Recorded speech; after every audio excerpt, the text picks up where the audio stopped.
Vasif indi həmən o texnik yaxınlaşıb mənə ki, mən hansı ki saat 5-in yarısından durmuşam, çıxıb gəlirəm işə də. Çörək yeyə bilmir. İndi çoxsu bilir də, səhər-səhər durub adam çörək yeyə bilmir. Onsuz da bunlar mənlə otaya qoymuyor. Əsəbdən partlayıram mən. Əsəb ürəyimə vurur. Ürəyim vurur qoluma. Qoluma vurur. Ürəyim çox qoluma vurur.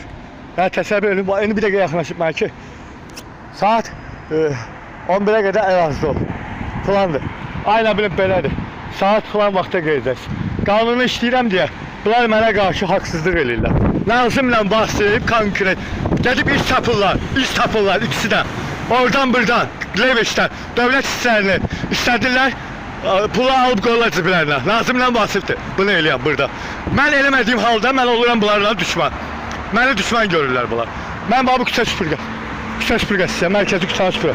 Bir daha baxın, mənə bir daha kömək vermirlər. Bir daha kömək vermir. Özüm süpürürəm, özüm yığıram, özüm də pavatıram. Bala, hər tərəfli, sağlı, sollu. Baxın, görürsünüz? Baxın, bax. Mənə zülm eləyib. Nazımla Vasifdir. Mənim pullarımı yiyən Nazımla Vasifdir. Çox istirarla başından basıb, hədə qorxu gəlib cəmaata işlədirlər. Artıq saatla.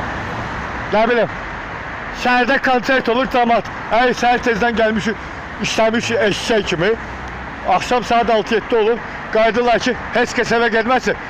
Şəhərdə konsert var, tədbir. Gədə orada iştirak eləməliyik. Amma belə şeyləri var bunların. Xahiş edirəm, tədbir görün.